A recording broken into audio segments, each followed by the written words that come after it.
The evening sun cast long shadows through the windows of the Blue Room Jazz Club as Maya adjusted her name tag in the staff bathroom mirror.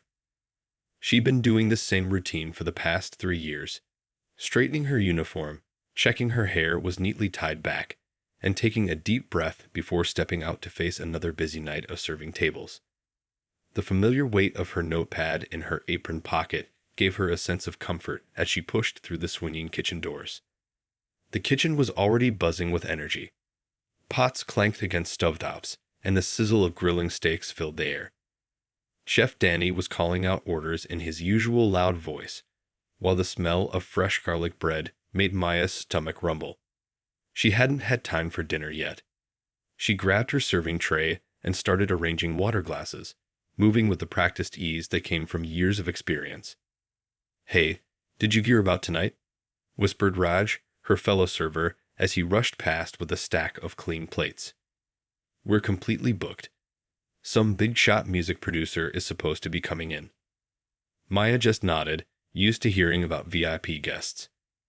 The Blue Room was famous for its jazz nights, drawing in everyone from local music lovers to industry professionals. As she began her pre-service routine, Maya couldn't help but hum along to the house band's soundcheck. They were practicing Autumn Leaves, one of her favorite songs. Every night, while serving drinks and taking orders, she'd secretly memorized their entire repertoire. At home, she'd practiced these songs in her tiny apartment, her hairbrush standing in for a microphone while her grandfather's old vinyl records played in the background. The first customers started trickling in right at 6. Maya welcomed a young couple celebrating their anniversary, an elderly man who came in every Tuesday for the jazz and meatloaf special, and a group of business people still in their office attire. She moved between tables with grace, remembering everyone's drink preferences and special requests without missing a beat. "Table 7 needs more bread," called out Lisa from behind the bar, mixing a complex cocktail with practiced movements. Maya grabbed a fresh basket, letting the warmth seep through the cloth napkin into her hands. As she walked through the dining room, she noticed how the sunset had turned the whole place golden. The brass instruments of the band gleamed on stage, waiting for their moment to shine. The night was getting busier, and Maya's feet were starting to feel the strain in her comfortable but well-worn shoes. She'd been saving up for a new pair, but her younger sister's college textbooks had eaten into that fund last week. Still, she didn't mind. Education was important. That's what her mom always said, even though they'd never had much money for fancy schools or music lessons. Between serving entrees and clearing plates, Maya caught snippets of the conversations around her. A woman at table 12 was telling her friends about quitting her office job to start a bakery. At table 3, an old jazz musician was sharing stories about playing with the greats in New Orleans. Every table held its own little world of dreams, disappointments, and determination. The house band was due to start in 30 minutes, and Maya could feel the excitement building in the room. Regular customers knew Tuesday nights were special. That's when the band tried out new arrangements and sometimes invited audience members to join them on stage.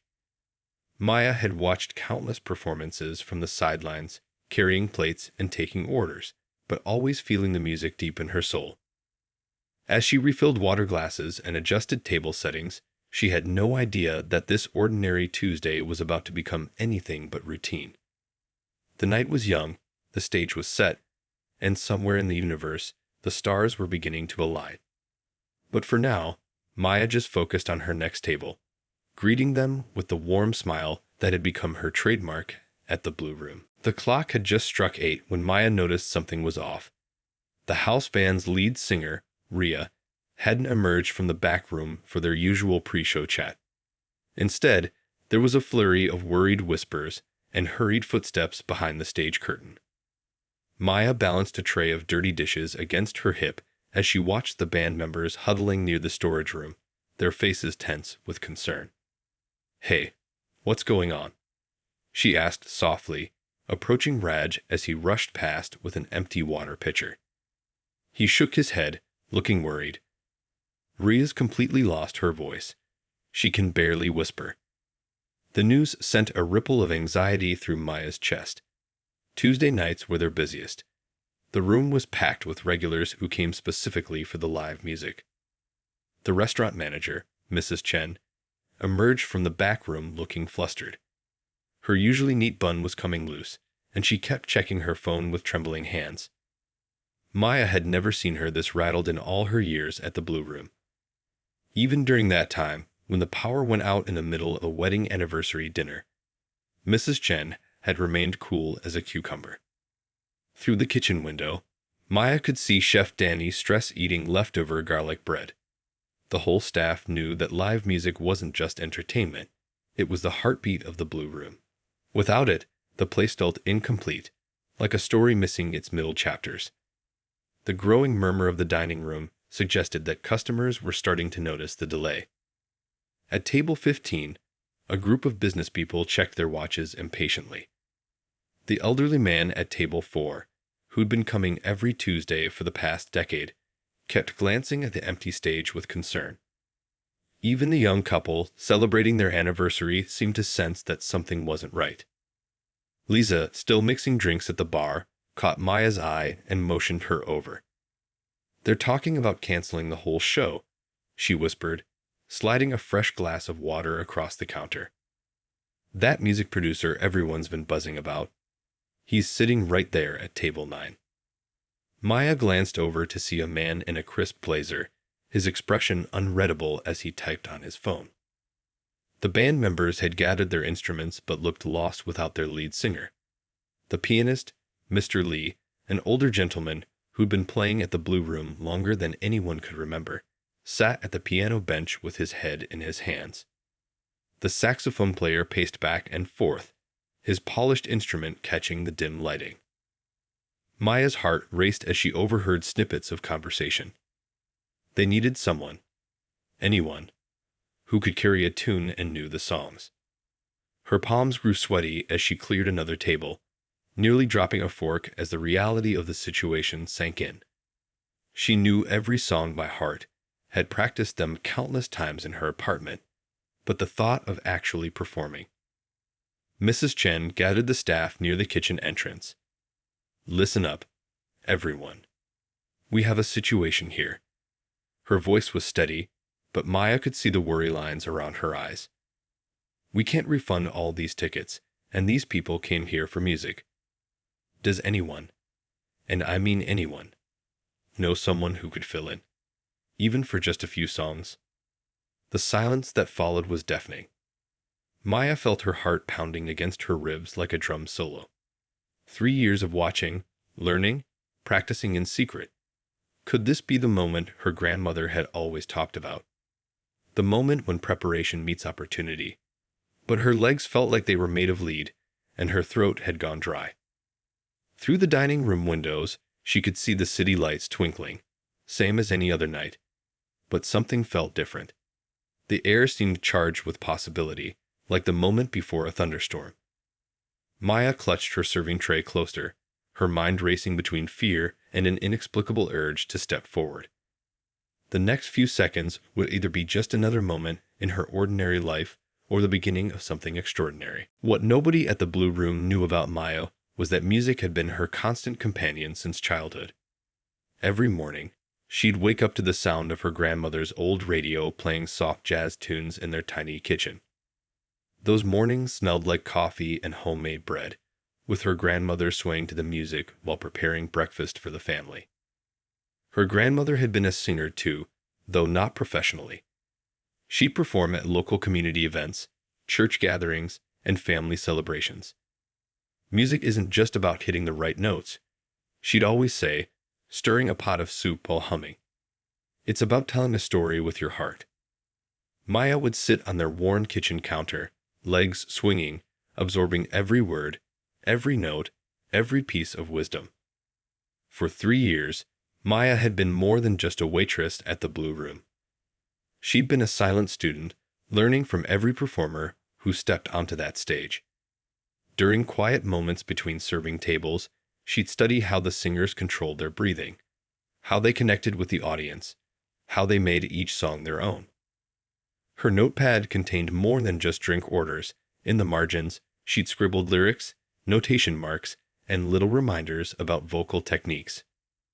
Back in her small apartment, after long shifts that left her feet aching, Maya would practice. Her neighbors probably thought she was just singing along to the radio, but she was actually rehearsing. She'd record herself on her old phone, listen back critically, and try again. The kitchen became her stage, the living room her audience, and her cat, Oliver, her most loyal fan. Money had always been tight in their family. When her grandmother got sick, Maya's dreams of music school faded away like the last notes of a song. Instead of attending auditions, she started waiting tables. Instead of performing on stage, she served drinks to those who did. But she never stopped learning, never stopped practicing, never stopped believing in her grandmother's words about gifts finding their moment. The regular customers at the Blue Room had no idea that the quiet waitress who remembered their usual orders could sing every song in the house band's repertoire. They didn't know that when she hummed while refilling their water glasses, she was actually practicing complex jazz harmonies. They couldn't see how, during her breaks, she'd sit in the back alley with her phone, recording herself singing the songs she'd heard that night. Mr. Lee, the pianist, had caught her once, during a slow afternoon shift. She'd been singing softly while arranging chairs, not realizing anyone was there. He'd smiled kindly, but never mentioned it again. Maya had felt embarrassed, but there was something in his eyes. A glimmer of recognition, perhaps, that made her wonder if he understood something about her that she hadn't yet admitted to herself. Tonight, as the crisis unfolded around her, Maya thought about her grandmother. She'd passed away 2 years ago, but her voice still echoed in Maya's memories. Your moment will come, little bird. And when it does, you better be ready to spread those wings. Maya had kept practicing, kept learning, kept preparing. But for what? This moment felt like an answer to that question, but it also felt terrifying. The thing about dreams is that they're safe when they're just dreams. You can't fail at something you never try. Maya's hands trembled slightly as she cleared another table, her mind racing with possibilities and fears. She knew every song the band played, had practiced them hundreds of times in her apartment. But knowing something in private and doing it in public were two very different things. As Mrs. Chen's question of finding a replacement hung in the air, Maya felt the weight of her grandmother's words pressing against her heart. She thought about all those early mornings in the kitchen, all those late nights practicing, all those moments studying the performers on stage while carrying plates and taking orders. Maybe this wasn't just about saving the night's performance. Maybe this was about something bigger, about finally letting her hidden gift find its way into the light. The dining room had grown unusually quiet as Mrs. Chen finished speaking. Maya's heart was beating so loud she was sure everyone could hear it.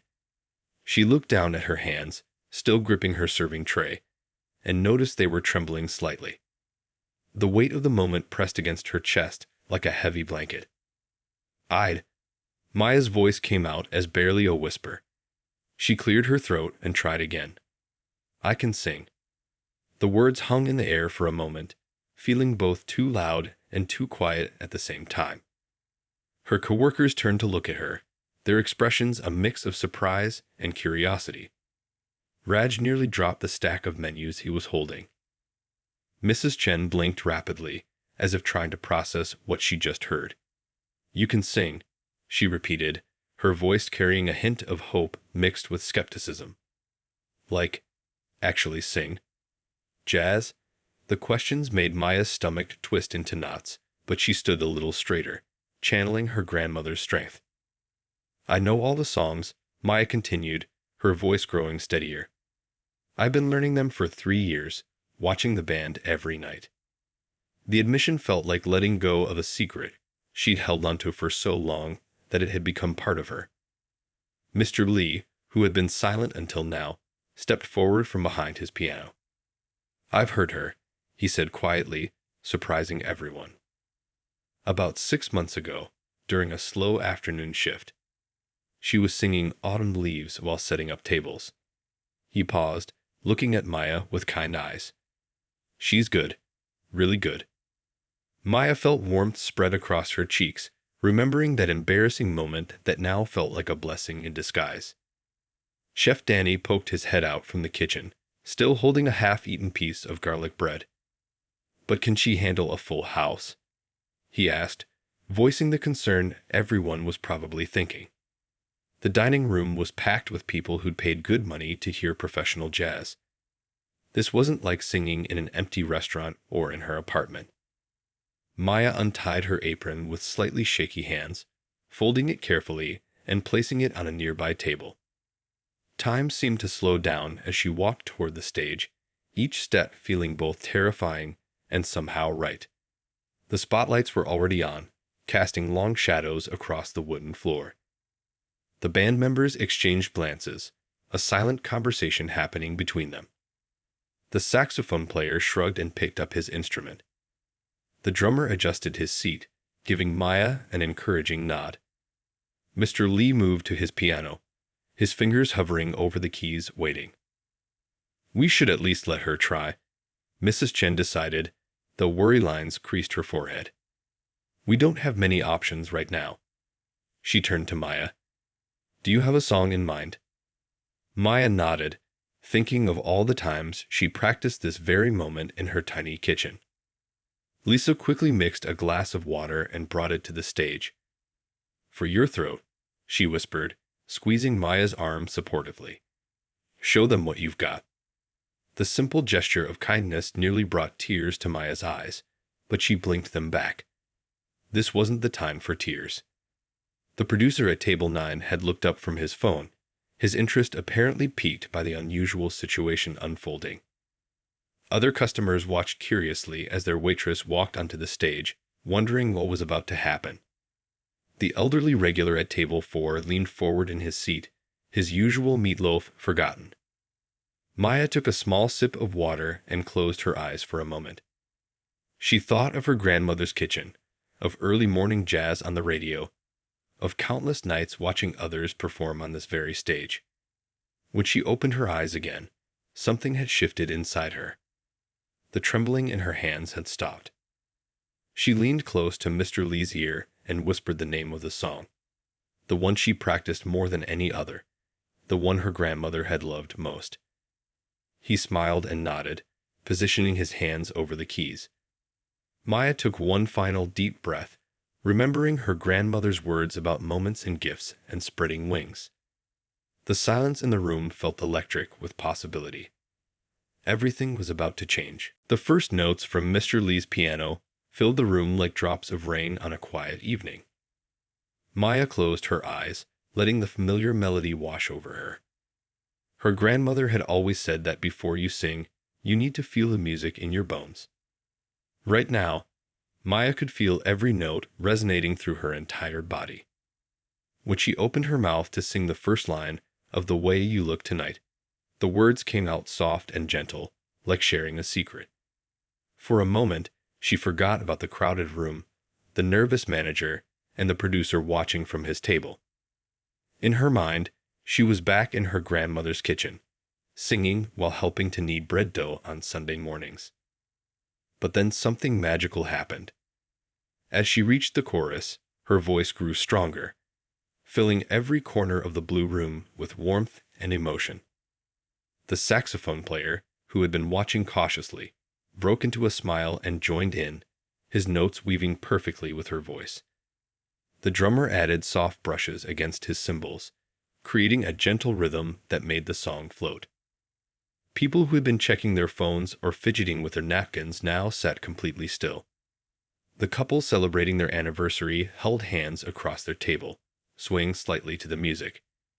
Even Chef Danny had stopped stress-eating garlic bread and stood in the kitchen doorway, his mouth slightly open in surprise. Maya felt the music flowing through her like a river finding its path. Each verse brought back memories. Her grandmother teaching her to hold notes longer by making her blow bubbles in water, practicing scales while washing dishes, learning to control her breathing by singing entire songs in whispers late at night when everyone else was asleep. The elderly regular at Table 4 had tears in his eyes. Later, they would learn that it was the song his wife used to sing to him before she passed away. But right now, all Maya could see was how the music was touching everyone in the room, creating invisible threads that connected them all. As she moved into the bridge of the song, Mr. Lee added some playful flourishes on the piano, encouraging her to try something different. Maya caught his eye and smiled, then took the melody up higher, adding a subtle variation she practiced countless times in her apartment. The saxophone player raised his eyebrows appreciatively, then matched her improvisation with his own. Raj, still holding his stack of menus, had completely forgotten about his waiting tables. Lisa at the bar had stopped mixing drinks, her shaker suspended mid-shake. Mrs. Chen stood with her hand over her heart, watching as her waitress transformed into something entirely different before her eyes. The producer at table 9 had put down his phone entirely, something he rarely did during performances. His fingers tapped lightly on the table, following the rhythm, and there was a slight smile playing at the corners of his mouth. But Maya didn't notice any of this. She was completely lost in the music, letting each note carry her further into the moment she'd been unconsciously preparing for all these years. When the song reached its final verses, Maya felt tears prickling at the corners of her eyes. Not from sadness or fear, but from the pure joy of finally letting her gift shine. Her grandmother had always told her that music was like a bird. You could keep it in a cage, but it would only truly be beautiful when allowed to fly free. The band followed her lead perfectly, as if they'd been performing together for years instead of minutes.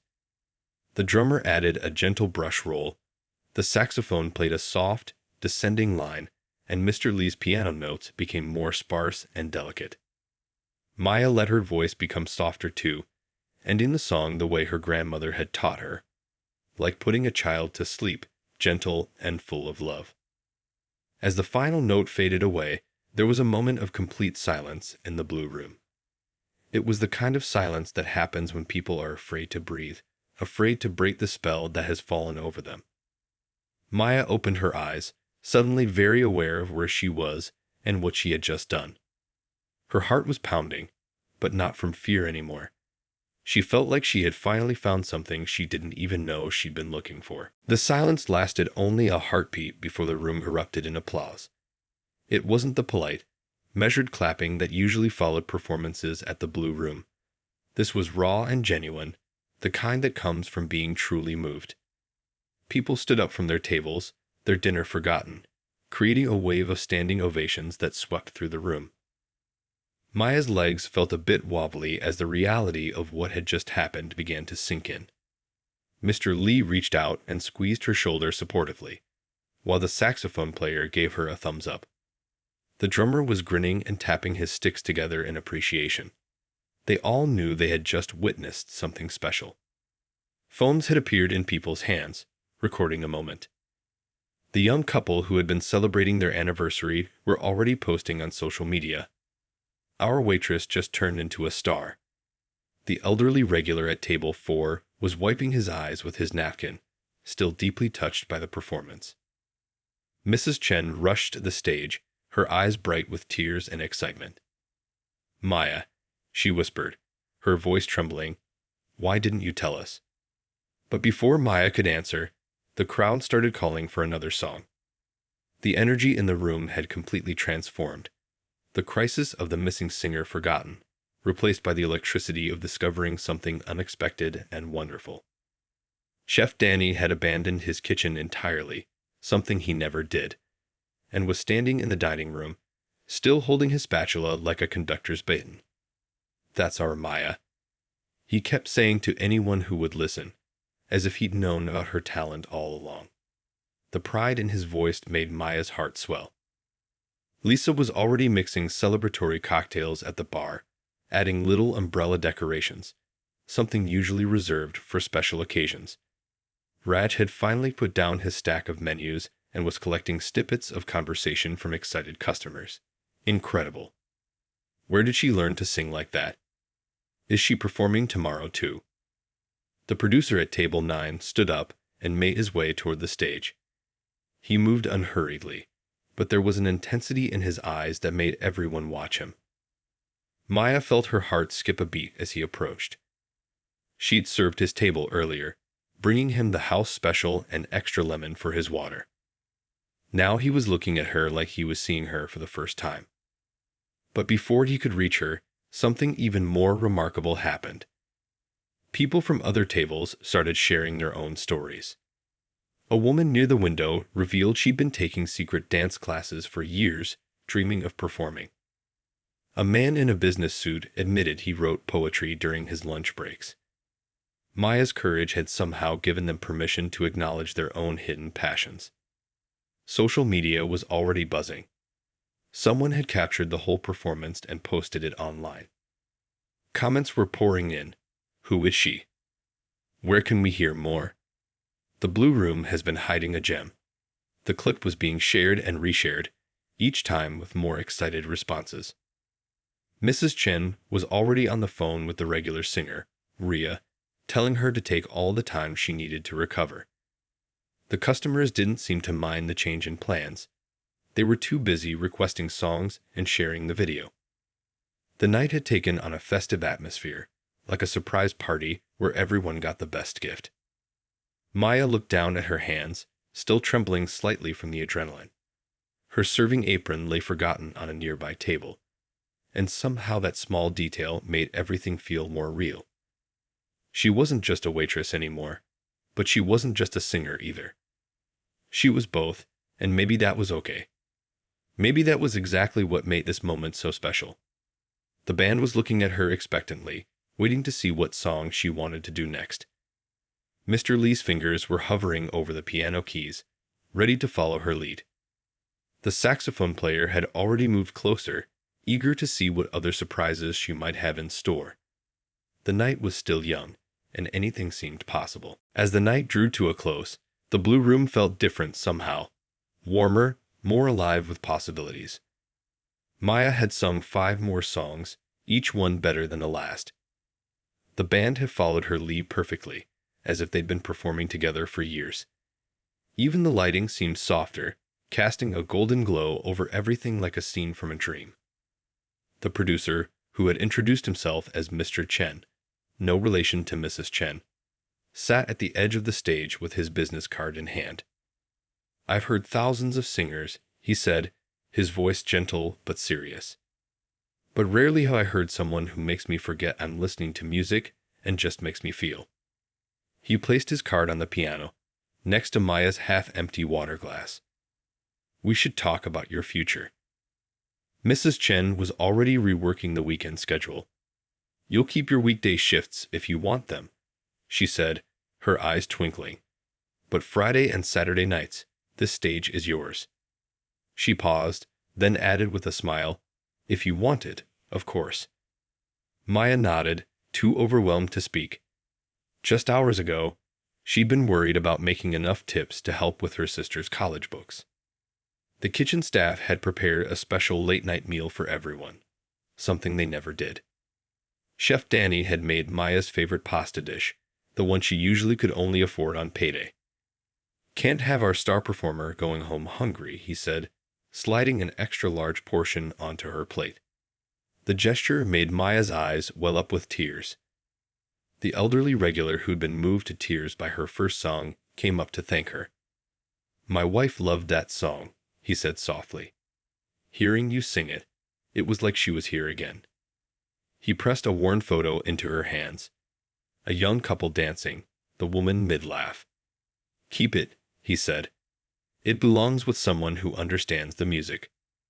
Lisa and Raj had collected a stack of napkins with phone numbers, email addresses, and social media handles from customers who wanted to know when Maya would perform next. The video of her performance had already gone viral in their local community. The Blue Room's social media accounts were flooded with messages, their phone ringing nonstop with reservation requests for the weekend. As she gathered her things from the staff room, Maya found her serving apron and smiled. She decided she would keep wearing it during her weekday shifts. After all, this place had given her more than just a job. It had given her the stage where her dream finally took flight. Besides, There was something beautiful about being both the person who served drinks and the one who made people forget to drink them. Mr. Lee sat at the piano, playing soft melodies as the last customers lingered, nobody wanting the magic of the evening to end. "Your grandmother would be proud," he said as Maya passed by. She stopped, surprised. "How did you know about my grandmother?" He smiled, his fingers still dancing over the keys. "The way you sing, that kind of love for music is usually passed down like a family recipe." Outside, the city lights twinkled just like any other night, but everything felt different. Maya's phone buzzed with messages from her sister, who had already seen the videos online. "It. Mom's crying happy tears. Even her cat, Oliver, seemed to sense something had changed when she got home, purring extra loud and rubbing against her legs. As she got ready for bed, Maya noticed her reflection in the mirror looked different. Not because anything had physically changed, but because she was finally seeing herself the way her grandmother always had. She was more than just a waitress, more than just a singer. She was someone who had kept her dream alive through years of serving tables, someone who had found the courage to step into the spotlight when the moment came. Tomorrow, she would still wake up early for her regular shift. She would still serve coffee, take orders, and make sure the water glasses stayed full.